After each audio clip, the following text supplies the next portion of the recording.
Assalamualaikum warahmatullahi wabarakatuh. Ketemu lagi bersama saya Nursalih Insani dalam channel Insan Pijar, menjadi insan pintar dengan belajar.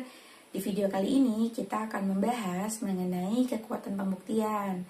Nah, selain itu, di dalam video ini juga saya akan menjelaskan mengenai perbedaan antara akta otentik dengan akta bawah tangan. Seperti apa sih penjelasannya? Langsung saja kita saksikan pembahasannya.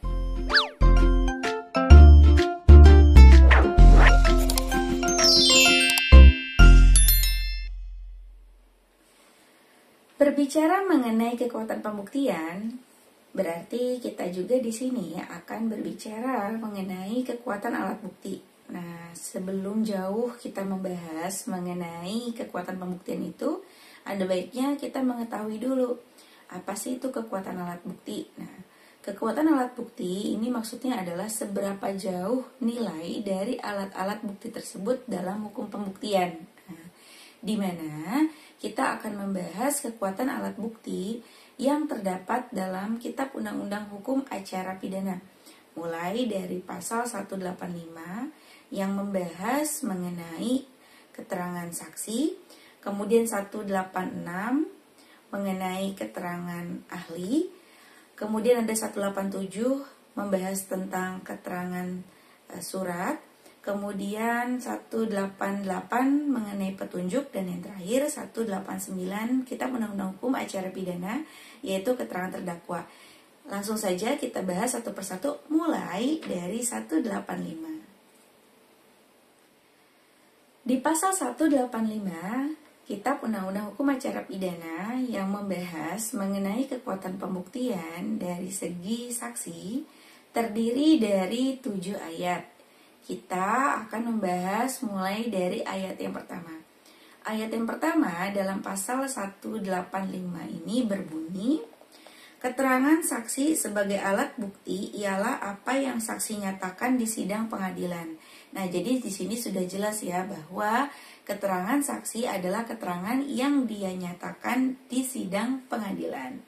Sedangkan menurut 185 ayat 2-nya menyebutkan bahwa keterangan seorang saksi saja tidak cukup untuk membuktikan bahwa terdakwa bersalah terhadap perbuatan yang didakwakan kepadanya.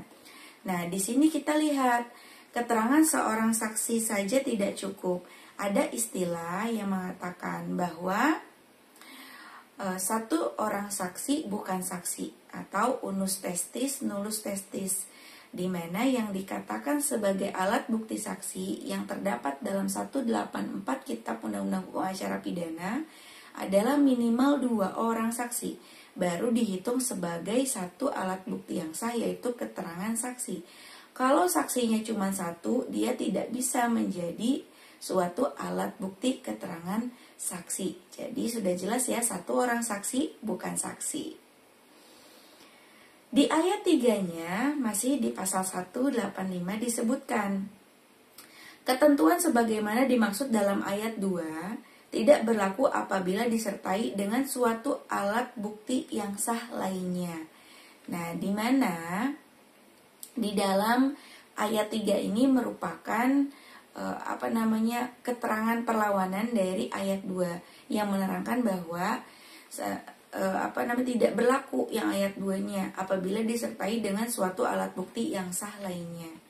Biasanya ini terjadi dalam tindakan pidana ringan ya, tipiring tindak pidana ringan, di mana 1 orang saksi ditambah keyakinan hakim itu bisa membuktikan bahwa terdakwa dihukum gitu, diberikan sanksi ya. Kemudian kita masuk ke ayat 4-nya. Keterangan beberapa saksi yang berdiri sendiri tentang suatu kejadian atau keadaan dapat digunakan sebagai suatu alat bukti yang sah apabila keterangan saksi itu ada hubungannya satu dengan yang lain sedemikian rupa sehingga dapat membenarkan adanya suatu kejadian atau keadaan tertentu. Nah, jadi ini dimaksud sebagai saksi yang berdiri sendiri.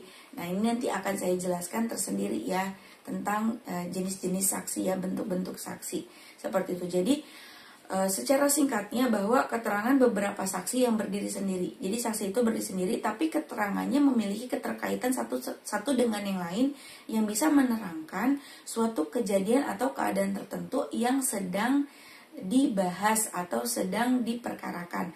Seperti itu.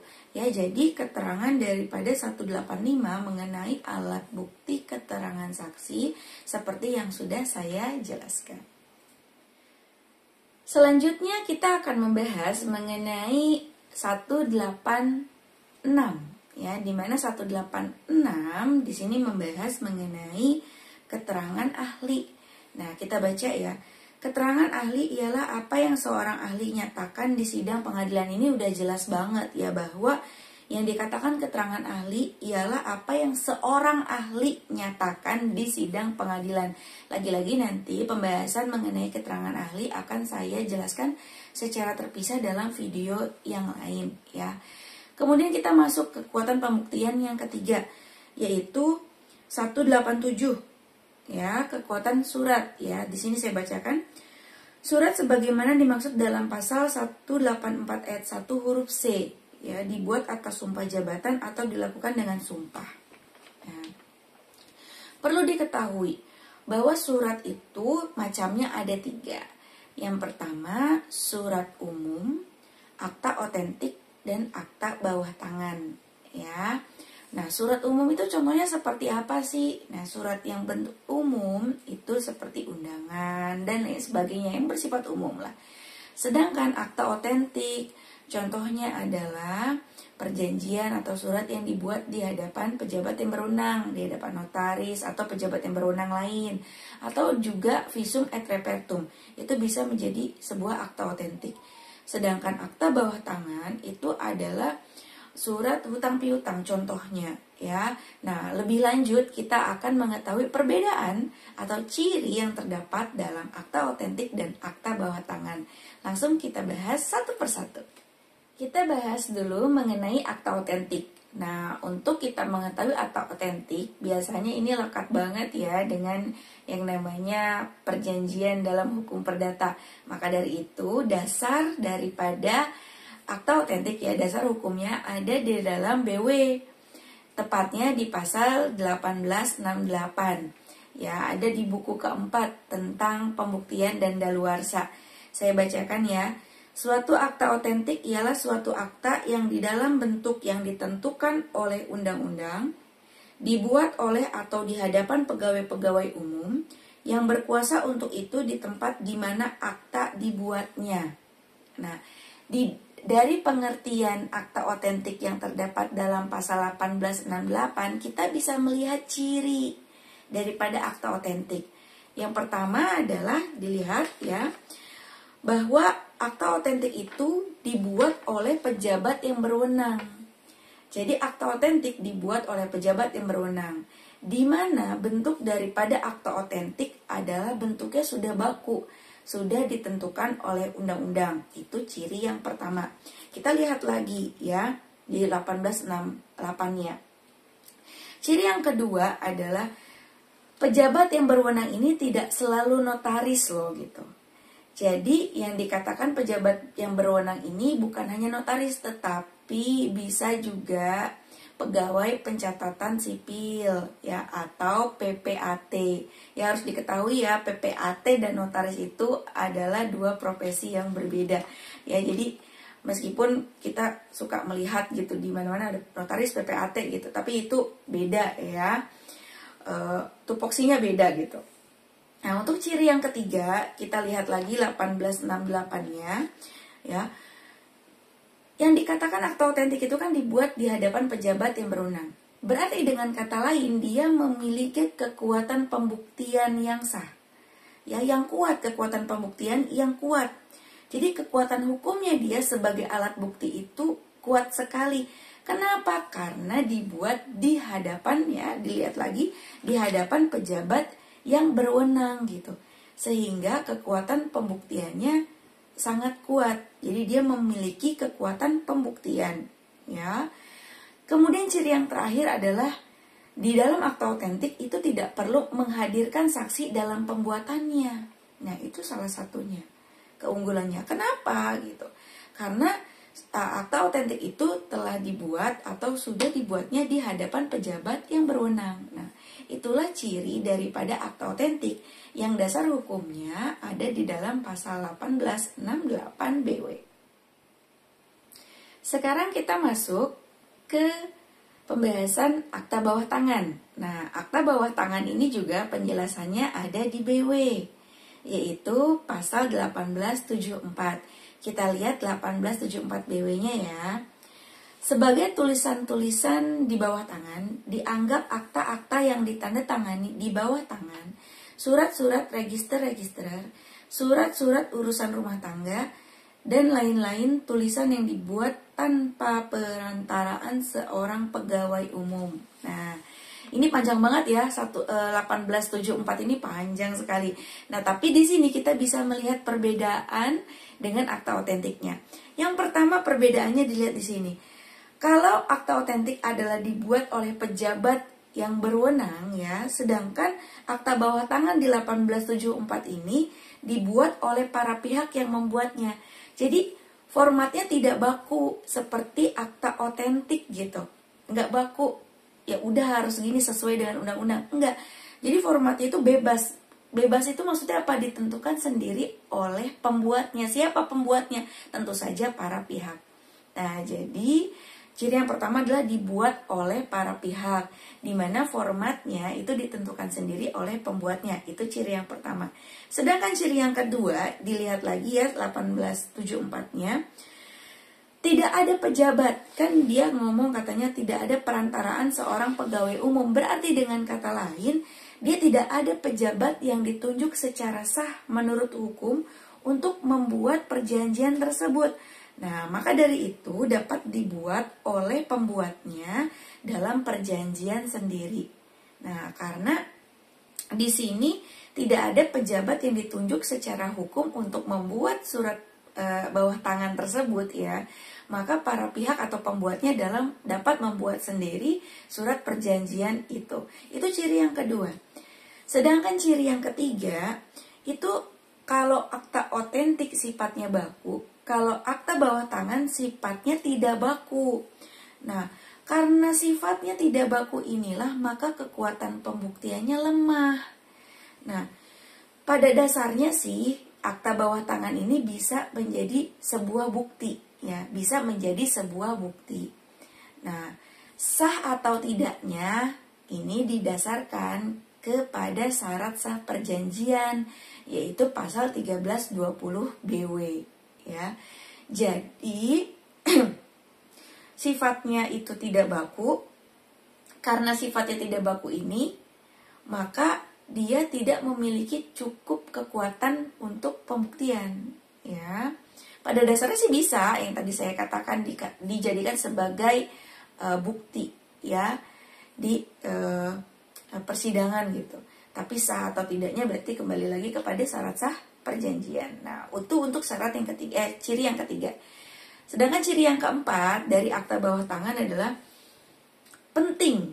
Dia penting untuk didampingi saksi untuk memperkuat pembuktiannya.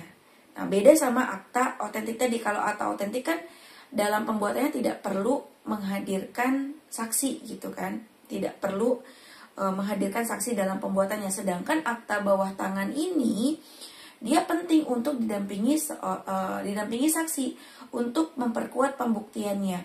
Nah, saksi di sini harus ada catatannya nih. Saksi di sini maksudnya saksi itu harus cakap. Kenapa? Ketika saksi itu cakap, jadi ketika dia memberikan kesaksian, itu sulit untuk disanggah oleh pihak lawannya. Nah, seperti itu. Itulah perbedaan antara akta otentik dengan akta bawah tangan. Setelah kita membahas mengenai keterangan alat bukti surat, ya, kekuatan alat bukti surat, yang mana macam surat itu yang tadi saya jelaskan ada 3 ya, umum, akta otentik, akta bawah tangan. Sekarang kita masuk nih ke 188-nya yang membahas mengenai kekuatan penilaian bukti petunjuk ya. Di mana bukti petunjuk itu diatur dalam 188 KUHP-nya yang berbunyi seperti ini. Petunjuk adalah perbuatan kejadian atau keadaan yang karena persesuaiannya baik antara yang satu dengan yang lain maupun dengan tindak pidana itu sendiri menandakan bahwa telah terjadi suatu tindak pidana dan siapa pelakunya. Nah, untuk petunjuk itu sendiri di ayat 2-nya, 188 ayat 2 itu diperoleh dari keterangan saksi, surat dan juga keterangan terdakwa. Nah, apa sih keterangan terdakwa itu? Ada dalam pasal 189-nya sebagai kekuatan pembuktian dari sisi keterangan terdakwa. Apa ya? Keterangan terdakwa adalah apa yang terdakwa nyatakan di sidang tentang perbuatan yang ia lakukan atau yang ia ketahui sendiri atau alami sendiri. Nah, jadi udah jelas ya, batas daripada kekuatan pembuktian itu tergantung daripada pasal tersebut bisa atau tidak menerangkan tentang masing-masing daripada alat bukti tersebut. Nah, ketika kita berbicara soal kekuatan pembuktian, berarti kan di tingkat akusatoir kita itu ingin menemukan fakta gitu ya, berdasarkan alat-alat bukti yang dihadirkan di tingkat akusatoir. Alat bukti tersebut yang kekuatan pembuktiannya telah kita bahas sebelumnya ya. Nah, ada fakta notoir, yaitu fakta yang sudah dikenal gitu. Memang seperti itu gitu. Nah, fakta notoir ini dibagi menjadi dua golongan. Saya bacakan ya. Yang pertama, sesuatu atau peristiwa yang diketahui umum bahwa sesuatu atau peristiwa itu memang sudah demikian halnya atau benarnya atau semestinya demikian. Nah, jadi di sini ada kata sesuatu dan ada kata peristiwa. Nah, kata sesuatu di sini merujuk kepada hal yang sudah dikenal. Contohnya seperti apa? Contohnya gini. Perumahan yang ada di desa harganya lebih murah dibandingkan perumahan yang ada di kota. Nah, itu sudah dikenal sebagai hal yang umum gitu, bahwa perumahan beda lokasi gitu di desa dengan di kota itu harganya jauh sekali. Ya, tentu lebih mahal di kota. Orang-orang udah pasti tahu lebih mahal di kota daripada yang di desa. Nah, seperti itu. Sedangkan kalau merujuk kepada kata peristiwa, nah itu sesuatu yang sudah dikenal. Contoh, setiap tanggal 17 Agustus itu diadakan hari peringatan kemerdekaan Republik Indonesia. Nah, itu kan sudah dikenal, tidak perlu lagi gitu untuk dibuktikan, ya. Nah, selanjutnya yang kedua, ya golongan yang kedua, sesuatu kenyataan atau pengalaman yang selamanya dan selalu mengakibatkan demikian atau selalu merupakan kesimpulan demikian. Saya kasih contoh sederhana. Contohnya, kita tahu bahwa ketika berkendara itu tidak boleh mengantuk, tidak boleh membawa kendaraan. Konsekuensinya ketika kita mengantuk membawa kendaraan itu bisa jadi mengakibatkan kecelakaan yang nanti akan merugikan diri sendiri maupun orang lain. Nah, itu dua golongan fakta notoir. Itulah penjelasan singkat saya mengenai kekuatan pembuktian. Nah, yang mana tadi juga saya sudah jelaskan ya mengenai perbedaan antara akta otentik dengan akta bawah tangan. Saya juga telah memberikan sedikit-sedikit contoh tentang penjelasan yang tadi saya berikan. Oke, bagaimana? Apakah mudah dimengerti? Kalau misalnya masih ada yang bingung dan lain sebagainya, boleh dituliskan di dalam kolom komentar ya pertanyaannya. Terima kasih telah mendengarkan, semoga bermanfaat. Saya akhiri, wabillahi taufiq wal hidayah. Wassalamualaikum warahmatullahi wabarakatuh.